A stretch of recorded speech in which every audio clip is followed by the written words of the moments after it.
नाज़रीन, खैरपुर वेझो तुरन में ज़मीन जी तकरार था जेड़े में नौजवान क़त्ल थी वियो आहे। इन हवाले से असां टेलीफोन लाइन ते मौजूद आहिनि मेरा टीवी जो रिपोर्टर सैफ फुलपोट्रो। जी सैफ, कहिड़ा तफ़सील आहिनि?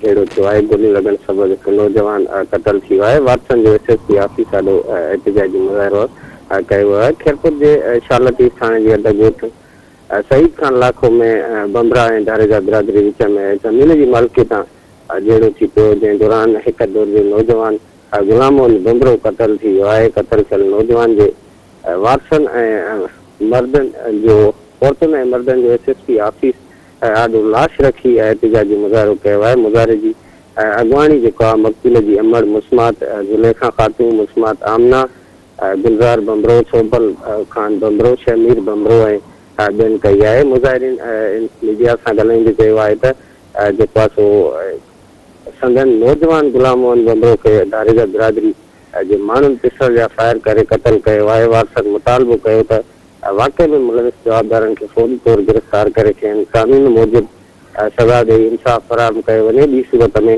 सख़्त एहतिजाज पिणु कयो वेंदो। जी सैफ, मेहरबानी अवां जी।